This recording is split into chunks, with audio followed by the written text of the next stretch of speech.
Prince has the absolute envy of all musicians with his back catalogue. Some songs uplift you, some bring tears, and some force you to get your groove on. And some songs, well, they are intriguingly, well, strange, rather weird and different. Today the Nightchild and Mr. Ants takes a look at some of the strangest and asks you, what are your strangest Prince tracks? Hi, this is Mr. Ants. Once again, a big thank you to the Nightchild for inviting me onto this video. Having a look at some of Prince's strangest tracks. This was a lot of fun to do, because I have to admit, I'm a bit of a connoisseur when it comes to these weird and wacky tracks.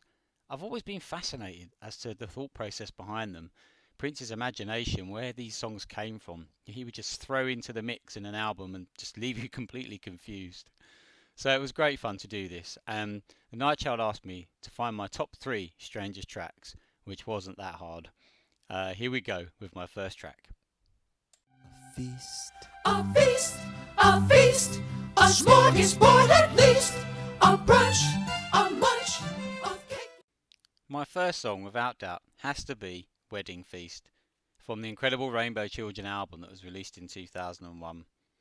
This is just as bonkers as it gets. It's more of a story than a track. It's more of a segue than an actual song, continuing the narrative of the album about the wise one who's going to marry his muse.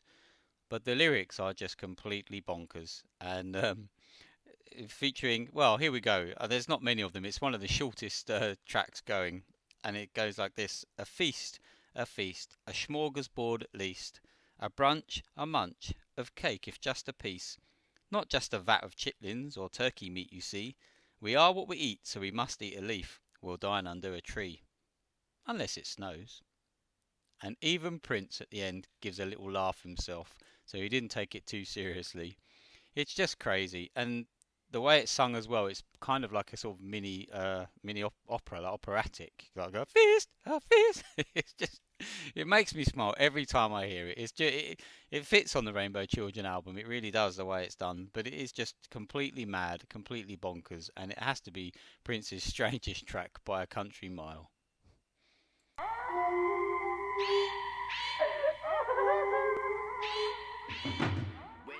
It's Prince meets the X-Files in his spooky outing from 1985.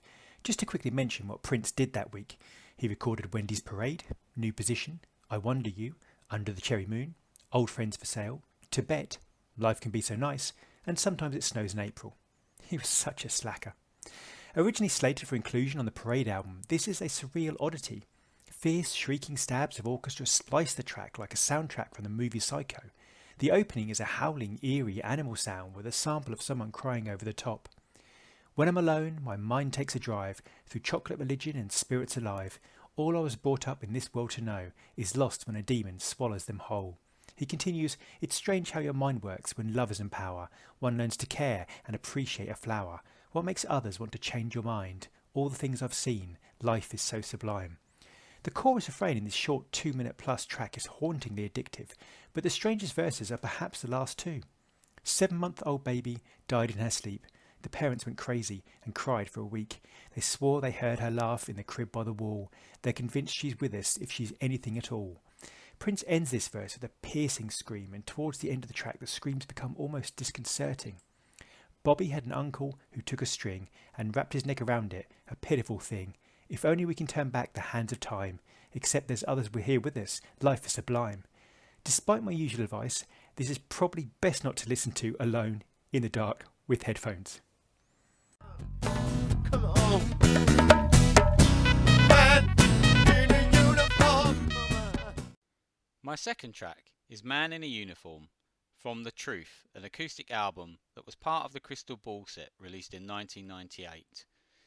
This is another cracker song. It's a kind of military style song, but it's very funky as well, all done with acoustic guitars. And basically it's about a song about the woman who wants Prince to dress up, obviously like a soldier, like a man in a uniform. And the song is just mad, complete with little bugle going in the background, all the way through it, and Prince going, hut, hut. And it just, this is one of those songs, it just makes me laugh, it makes me smile, it's so uplifting as well, but it's just mad.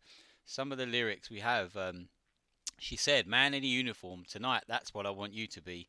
She said, "Third time this week you wore that old suit, but I don't give a damn, you see, because man in a uniform do funny things to me." And I said, "It's the third time, but I don't mind, 'cause that sister just so damn fine." It just, and right at the end, the bugle goes into his own little solo. It goes, it's just madness. It's madness. I love this song. I really do. I don't know why, but it just always makes me laugh and makes me smile, and that can't be a bad thing, can it? Man in a Uniform, my second track. Huh! Oh shit, my head done fell off. Somebody gonna see my bald spot. Good God, I don't care. By far the strangest track on the Crystal Ball set, this oddity was actually, despite liner notes to the contrary, recorded in 1983 during a time recording session on a small break from the 1999 tour. Prince used the basis of this track in Soul Psychedelicide and in the track Tricky. It's difficult to know whether to categorise this track as strange, funny, or actually fascinating in the way it allows us a window into Prince's creative musical process. You could claim it's all three. Essentially a drum and bass duet with Prince and Morris, the Crystal Ball liner notes state that Prince would go into his alter ego voice, just looking for a funky beat to layer instruments onto. This type of process helped him to create such tracks as Irresistible Bitch and lots of other tracks. According to Prince, everything was spontaneous, including the title, which was created just a second before you hear it. The track is an epic 15 minutes plus long, and Prince, in his Jamie Starr, Morris Day type voice, talks over the beat about Clarine Baconskin, whom he claims is his first wife. Prince wanders off to get his headphones and literally comically creates a monologue from the top of his head. This all propels along with a thumping drum beat and some rhythmic bass, which would usually be quite understated, but as they're only just the two instruments, each pluck and tug of the bass is heard clearly and concisely. There's some really nice touches to this. Prince throughout is instructing the beat and making some strange asides about Clarine. The lyrics are not really lyrics in the traditional sense and would fill many pages. They're more a creative, comedic monologue, dashed with phrases such as, "Clarine, you're the ugliest woman I've ever seen. I'm not jiving, baby. There's just one thing the Lord loves, and that's the truth." Or, "Is this where you live, Alfred? Is this where you live? Oh, this is a nasty place. This is nasty. Everybody, this is nasty, Alfred. I like it. I like it." It's bizarre, that the kind of voice that Prince takes on, and it's funny, but quite enchanting at the same time. He also says, "Now when I look in the mirror and I see this ugly face, good God, I just want to run. I just want to run over to your place. I want to see, good God, something that's uglier than me." This song will absolutely divide people, and I wouldn't play it to a new fan unless you want some very strange looks. It was pretty exposing for Prince to put this on the Crystal Ball set, especially that it takes up the length of 3 or 4 full-size tracks, but it is a glimpse into the humour and the working process of Prince and Morris and the musical interplay they developed.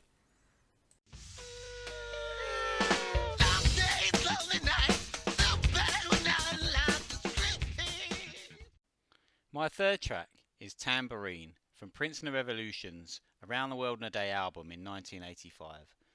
Again, this is just a crazy, crazy song. It's actually about masturbation, and Prince just goes for it in this song, using falsetto, his lower baritone, and just mad screaming, wild abandon screaming as well. And it is just a crazy song. When I first heard it, I thought, what is this all about? Tambourines, trampolines? What is Prince going on about? But then, as you listen closely, you understand what he's really saying, and it's all about fantasizing, masturbation, and fantasizing about what you want to do. And right at the very start, "Oh my God, here you are, prettiest thing in life I've ever seen. Close my eyes. What's it like? What's it like inside your tambourine?" And it goes on. "All alone by myself, me and I play my tambourine." It's pretty obvious what Prince is talking about, and the music to it is just absolutely crazy. This just mad beat, and there's sounds like finger cymbals and tambourines and all sorts going on in this track. It's just absolutely crazy. And then right at the end, Prince just absolutely loses all abandon with just a screaming verse where he's just, "Long days, long nights, too bad we're not allowed to scream." And he just goes for him, absolutely mad. And just as he's reaching the end, it just ends abruptly with the tambourine. 1999, and the illusion continues. One begs to ask, when will it end? As with all Prince songs, it is worth seeking out the full-length track on this one, and in this case it is crucial, as this really is a track of two very different parts. Originally released on the 1st of January 2000 as a video, the first half of the track is a monologue in which Prince discusses a range of themes. It's almost unfair to call this a strange track, as there are some really interesting ideas that Prince explores, and it is a snapshot of his philosophical thought at the time.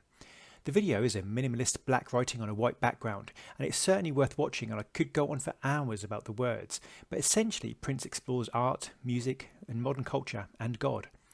1999 and the illusion continues. One begs to ask, when will it end? Unnatural disasters happen seemingly every week. Train crashes, shootings, nuclear accidents. Is there any place of refuge one can flee from this insanity? Very few of mankind's creations are designed to make you feel good, unless you get pleasure from seeing the human body desecrated by guns, explosions, fights, and any other things these so-called artists create. Prince berates people who claim art reflects society and argues that images become part of us, burrowing into us and changing society. It gets very deep very quickly, and it is for Prince very much a spiritual statement where Prince is essentially extolling his thinking at that time about God and how we should interact with him. The thing I love about Prince is that whether you agreed with him or not on a certain subject, he was open about working through his thoughts on the human condition. Prince wasn't afraid to be vulnerable intellectually by showing his work in public rather than reflecting upon it internally. His voice also, by the way, sounds amazing, and it's like being in the room with him. After 5.5 minutes, the track bursts into a song in which Prince exclaims from the very start, "I am the universe, the sun, the moon and sea. I am the energy, for that is what I believe. I can be contradiction, because that is all I see. But I am the universe, and the universe is me."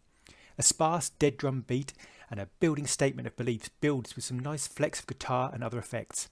After the long speech, it is a noticeable change of pace and it really lifts you. It is ultimately a positive ending to a very serious start. The breakdown at 7 minutes 30 where Prince's voice raises and exalts "I know" is a real highlight.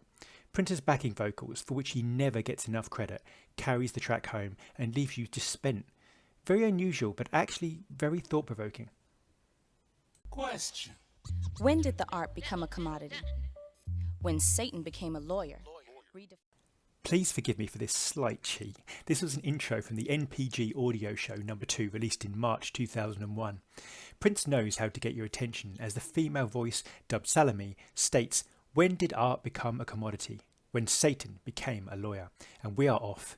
Prince, the power behind these words spoken, rails against the music industry, stating that the music industry has turned everything into property, intellectual or otherwise, and Satan thinks of the artist as disposable. The voice argues that the music industry doesn't make the musicians, but Hendrix was Hendrix before the music industry ever promoted or discovered him. The voice states that the arrogance of lawyers saying that they have made the musician, whereas it was God, and rather than offering crumbs from their table, without musicians there would be no table in the first place. Prince, through this female vocal, is angry, and this is a key insight into how he felt about the music industry, as he was very much in the process of using the internet to distribute his music in a different way to bypass them completely. Even the NPG audio shows were a way of getting his music to fans and circumnavigating the industry. I also want to mention this track, less of a song but still accompanied with drums and effects, as a very important reminder that there is so much great Prince material out there and the world needs to hear it at some point. It really does. Thank you so much to everybody for being amazing, and a big thank you to Mr. Ants for once again allowing me the privilege of creating this video with him. Thank you.